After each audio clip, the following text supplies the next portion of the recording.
is only a transition to a different sphere of consciousness. Carol Ann is not like those she's with. She is a living presence in their spiritual earthbound plane.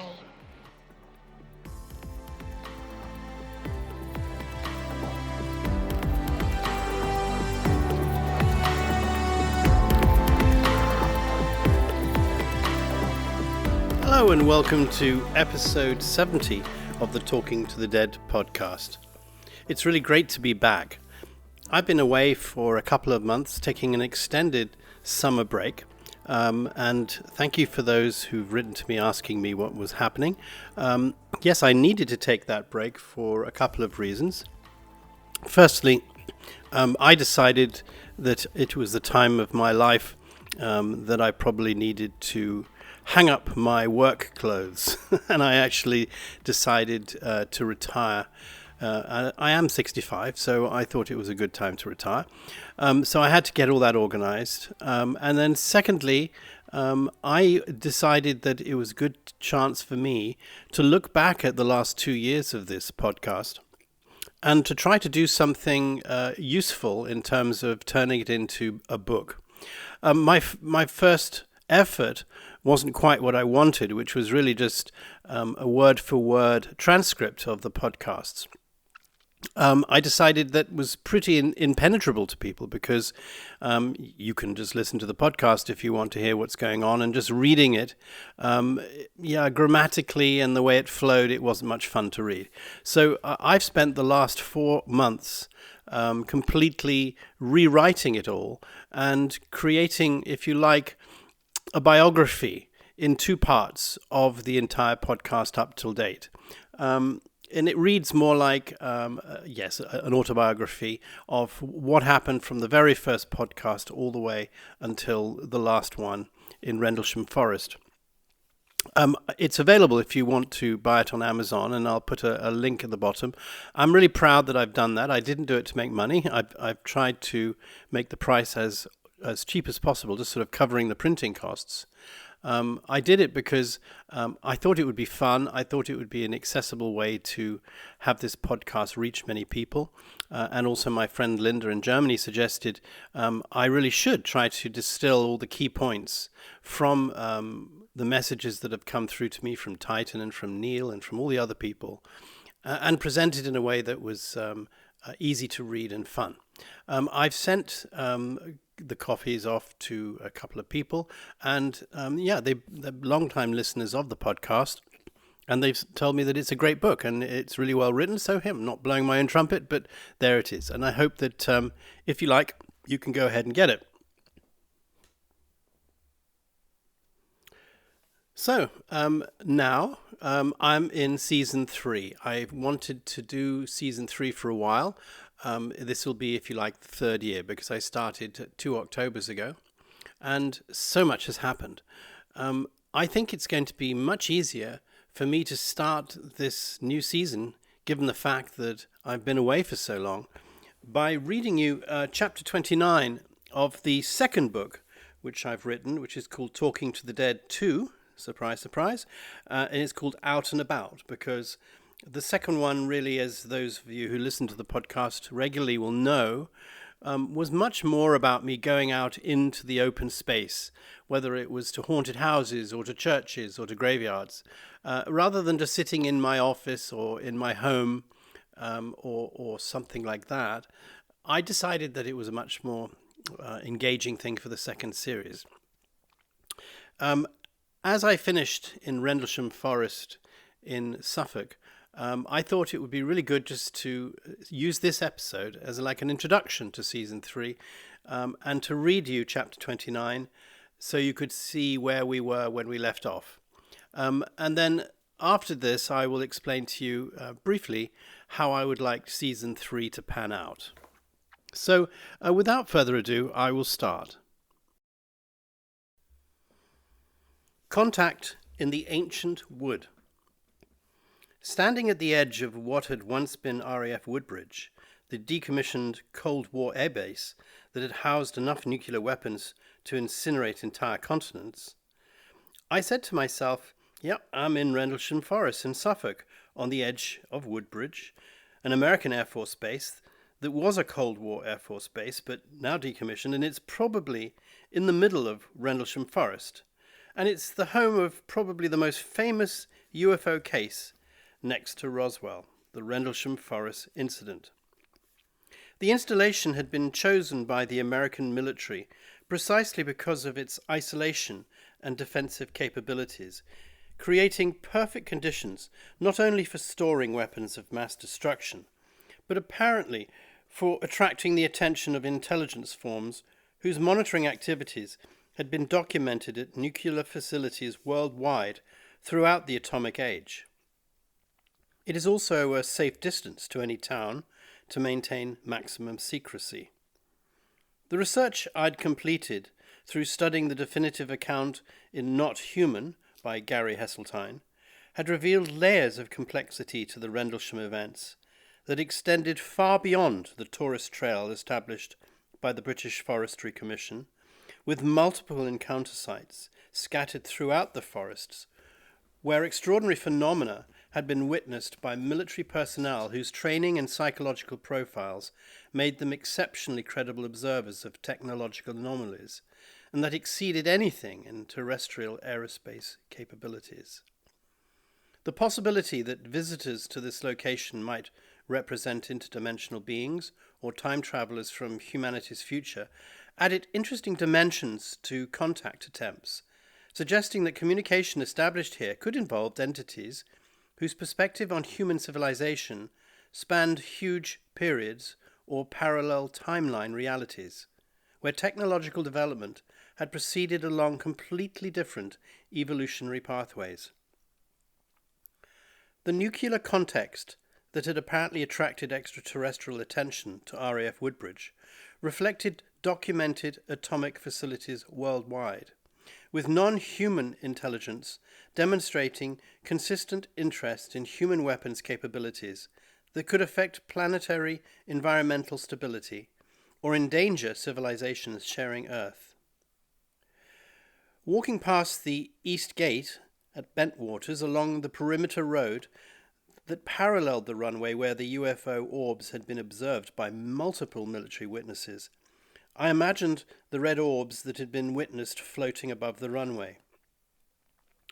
They apparently saw these red orbs floating in the sky, and from that vantage point, soldiers could actually see a UFO landing bang in the middle of the runway. The staging area where military personnel had established temporary command posts during the investigation of ongoing anomalous events showed the scope and duration of contact activities that had persisted across multiple nights while involving dozens of witnesses whose testimonies corroborated technological demonstrations that exceeded anything in classified American or British aerospace programs, despite higher security clearances and access to advanced experimental craft. The concrete bunkers that housed nuclear warheads during the Cold War tensions created a stark visual reminder.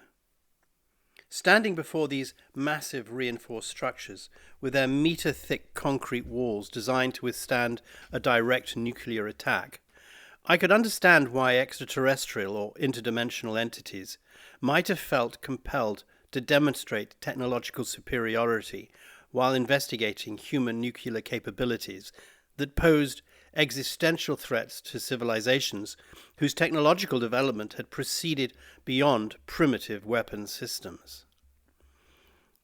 They are, honestly, I said to myself, you could park inside them. You could put a jumbo jet there. They're massive, like a drain tube cut in half. It just plops there, so the rain runs off. And you can see how thick the concrete is. It must be 1/2 meter thick, probably reinforced concrete. The witness phenomena of unknown craft hovering above these nuclear storage facilities, while projecting penetrating beams of light that could pass through reinforced concrete to conduct what appeared to be an inventory of weapons stockpiles, was a clear technological demonstration that exceeded human engineering capabilities. They may have either decommissioned these nuclear weapons somehow, or they may have even destroyed them. And that might well be why it's been kept secret for so long, because the last thing the British government and the American government wanted the Russians to know was that their nuclear deterrent had been disarmed or destroyed. The eventual conclusion of the Cold War tensions, through diplomatic rather than military resolution, might have reflected behind-the-scenes recognition that nuclear weapon systems had become unreliable on both sides due to extraterrestrial intervention capabilities that could disable deterrent effectiveness whenever advanced intelligence determined that human weapons deployment posed unacceptable risks to planetary stability. Treaties were signed decommissioning many bombs around the world. The migration of nuclear weapons from vulnerable fixed installations to submarine-based platforms was an adaptation to technological realities demonstrated at locations like Rendlesham, where surface-based nuclear facilities had proven defenseless against aerial reconnaissance and intervention capabilities that exceeded anything in human aerospace arsenals while operating according to physical principles. Walking along the perimeter fence, where the massive bunkers stretched into the distance, I could visualize the terror and confusion that the military personnel must have experienced when confronting technological demonstrations that exceeded their training. The atmospheric conditions in the forest created perfect environments for consciousness expansion work. With towering pine canopies, clear sight lines through lower trunk areas where mysterious lights and craft movements had been observed by multiple witnesses. The rushing wind, created by air movement through pine needles, generated a natural white noise background that facilitated meditative states while masking external distractions that could interfere with consciousness expansion techniques required for interdimensional contact. The local residents I encountered during my forest exploration reflected typical skeptical attitudes towards extraordinary claims about extraterrestrial contact. Their casual dismissal of Rendlesham events as hoax or tourist attraction, representing psychological denial or ignorance, or a feeling that they didn't want to be seen as cranks. The generational perspective provided by individuals who had lived in the area during the 1980s showed how extraordinary events could be normalized through time while remaining present in collective memory as folklore rather than documented historical incidents requiring serious investigation. The massive clearing in the forest, where logging activities had created open spaces suitable for craft landings, provided ideal locations for CE-5 contact attempts, with unobstructed sky visibility and natural seating arrangements created by fallen logs while maintaining connection with the forest environment.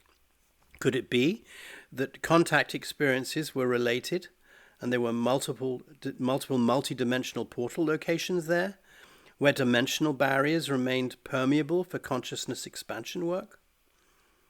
Well, as I said in the time, I've got an open heart. I feel a little apprehensive. I don't feel strange. I can see people coming along the path looking at me, which makes me feel a little self-conscious. I had a sudden feeling of timelessness and an ability to see time as a whole series of possibilities. And I had visions of myself doing what I'm doing now, as if it had happened many different times, in exactly the same way, but in different things happening. The childhood memory of cloud manipulation through concentrated mental intention reflected natural psychic abilities that most humans possessed during early developmental periods before educational and cultural conditioning suppressed such capabilities. The Kate Bush reference to cloud busting acknowledged artistic recognition of consciousness abilities that had been documented throughout human culture, while remaining scientifically unexplained until quantum mechanics research began revealing how consciousness interaction with quantum systems could produce observable effects on physical reality through intention and focused awareness. The technology that we have which we are so proud of, pales so into significance compared to apparently the technology that these visitors have either gifted us, or have by accident left behind, or crashed. The feeling of tunnel vision, of racing through wormhole-like passages, reflected consciousness movement through dimensional boundaries, geometric patterns and transforming shapes that appeared during the expanded consciousness states, were the initial stages of interdimensional contact, where extraterrestrial intelligence communicated through visual symbols and the morphing of imagery, and it conveyed information through consciousness interface methods. I said, I'm seeing square shapes. Shapes like paper, they're sort of in front of me, and then they're twisting and turning. I'm beginning to see the outline of a face. I can see a number of faces that are making themselves appear to me. I can see an old sort of gruff-looking face, and some very young baby-like faces. Now I can see two faces next to each other. They're like a family, very human. I imagined the jellyfish-like craft seen in leaked videos from the military, with an amorphous structure, with changing capabilities, vehicles that could modify their physical properties through will or intention, rather than requiring mechanical engineering modifications. I saw rotating craft with extensive lighting systems underneath, provided classic description of extraterrestrial vehicles that had been documented in countless witness testimonies worldwide, with luminous effects serving both propulsion and communication functions. I saw a dark hole surrounded by an illuminated entrance, extending infinitely downward, suggesting a portal or dimensional gateway that provided access to underground facilities or alternate reality spaces, where extraterrestrial civilization conducted activities that remained hidden from surface observation. Now I can see two orbs. I can see two red and pink orbs floating in front of me in my mind's eye, like stars, and then they faded away. I sort of get the impression that, and there's more of a white face now, most definitely sort of humanoid, but slightly alien like you would have seen in the movies. This dreamlike quality of contact experience reflected some form of consciousness expansion beyond my ordinary awareness, while maintaining sufficient coherence to receive and process complex information. The sudden brightness upon opening my eyes after extended consciousness expansion indicated return to ordinary reality frequency. The relaxed and refreshed feeling following contact experience provided evidence for beneficial rather than harmful interaction with extraterrestrial intelligence. I feel very relaxed. I definitely feel like I've been in some sort of alternate reality there, some form of dimension. I've been allowed to see into it. The distinction between mind's eye vision and physical reality perception reflected understanding that consciousness-based contact operated through different sensory channels than ordinary perception, while remaining authentic communication experience that conveyed genuine information about extraterrestrial intelligence and technology through telepathic interface. The recognition that digital chatter appeared intermittently during quiet recording periods, rather than representing consistent technical malfunction, suggested some intelligent control of my electronic interface with my iPhone. While I was recording it in the quiet parts, you can hear something very, very distinct, which sounds very similar to a digital signal. The final recognition that thoughts become reality, through Jane Roberts' quote, acknowledged fundamental consciousness principles that governed multidimensional existence. The expression of love for podcast audience and the gratitude for shared journey reflected my spiritual transformation. Titan had again guided my consciousness throughout this year-long journey into the depths of spiritual communication and extraterrestrial contact. Finally, it quieted into peaceful resolution, and harmoniously integrated into unified understanding of reality that transcended the artificial boundaries between life and death.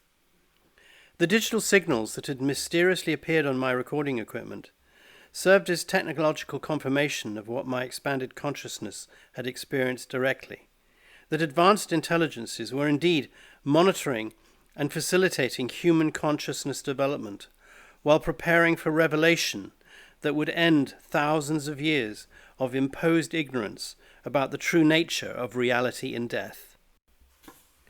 As I walked back through this ancient wood towards ordinary reality, I carried with me the interesting recognition that every human consciousness possessed the same potential for cosmic communication, and that I had discovered through months of work with Titan and interdimensional contact that the abilities I had rediscovered after 60 years of dormancy was the natural human heritage that had been suppressed through educational and cultural programming, designed to maintain artificial limitations on consciousness development. In releasing this final episode, I offered my small contribution to the great awakening that was already beginning to transform human consciousness as individuals around the world rediscovered their natural abilities for cosmic communication, while global disclosure momentum accelerated beyond any government's ability to contain or control the revelation. The forest fell silent as I completed my recording, and my small research part would continue different ways.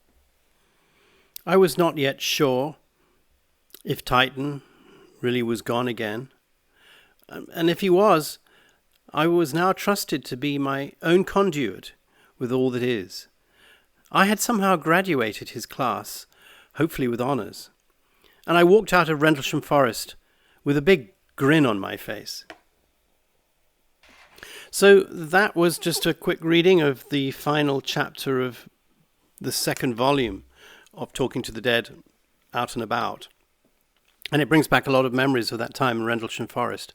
I've luckily been back twice during these long periods of time away from the podcast.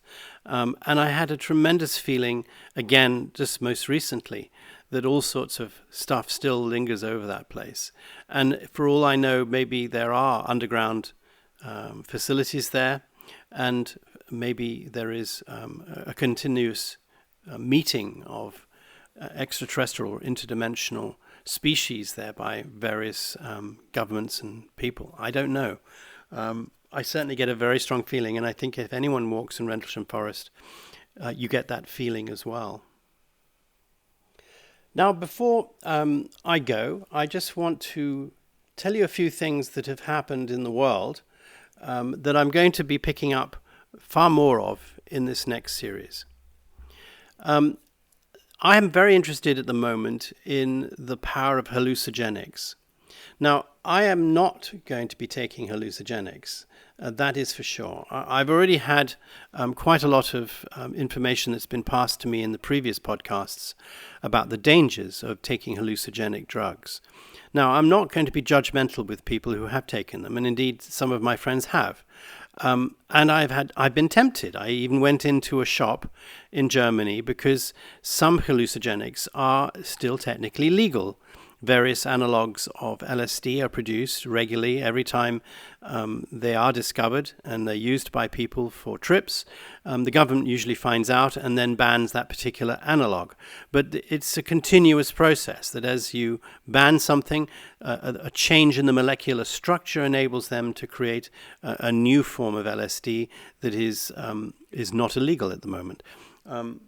I'm saying, personally, I wouldn't do it. There may be many people out there who've taken LSD and would probably consider it to be beneficial.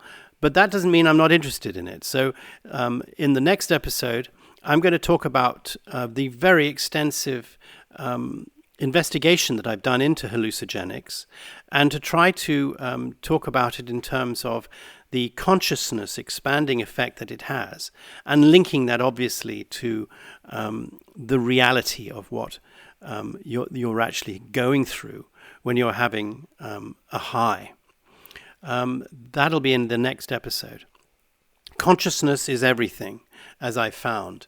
Expanding consciousness is increasingly becoming important if you wish to have any form of UAP or UFO communication. And there is no coincidence, as I said before, that when we die, our consciousness continues onto different realities, different dimensions, if you like. I want to examine in another episode, in a little bit more detail, exactly what these dimensions are and where the human mind goes to immediately after death. I've already had a lot of experience with Neil, understanding the excitement and the feeling of dying and suddenly having new experiences, and understanding that you're in a different dimension. But I want to try to codify it. I want to, if you like, get a map of exactly where these dimensions are, how many there are, and what happens in these various dimensions. So that'll be something coming up as well. I want to talk about also about previous civilizations. I've been very interested in the last few months and done a lot of reading and watching about Christian beliefs. I haven't actually read the Bible since I was about 15, but I wish to try to read some items of the Bible again. I'm very interested in what some religious commentators in the United States are saying are proof that the Bible is true, and that things are happening according to the way things were prophesied in the Bible. But I'm also very fascinated by other books that were perhaps not included in the original Bible because they would perhaps contradict the narrative that was being put forward in the Bible. But mostly these things I have also discussed before, but I want to take on a whole new take on the Christian Bible and the rapture. As many Christians believe, is coming, or indeed they believe that UAPs and UFOs or interdimensional beings are in fact Satan, are in fact the devil and demons, and this is the demon of old. That'll be fascinating. I want to also pick up on the latest whistleblowers that have been coming out talking about the various crashes of craft and the biologics that have been recovered and the reverse engineering programs that have been taking place in many countries around the world. I've done a lot of reading and research into that. I want to talk about that, and I want to also see if I can't contact either future humans, if that is who many of these interdimensional beings are. Are they time travelers? Or are they just interdimensional species of alternate intelligence? Again, I want to try to contact them. I want to also find out some truth from some of the stories that are being discussed at the moment, such as evidence that there have been satellites in space for hundreds of years, way longer than we were able to build them and launch them. I want to look into that and see, well, what does that mean? Does that mean that we are being watched? Does that mean we have always been watched? Is that the origin of the watchers, as discussed in the book of Enoch? There is a lot of discussion about new forms of UAP phenomenon. There is a sphere that's been found that has really excited scientists all over the world. It's made of a type of material, like I think aluminum. It may have something that's creating consciousness and anti-gravity within it. It may also be some form of monitoring tool that is flying around, and many of these are flying around and monitoring us. Well, who would be monitoring us? I'd like to look into that a little bit more. So there's so much more that I'm going to be looking into, but I'm going to do it in terms of not just my point of view and my examining or drilling down of the things that I've seen and I've read. I actually want to make contact with higher intelligences, different dimensions, people that, yes, that word dead, I don't believe that, as you know, there is no such thing as death.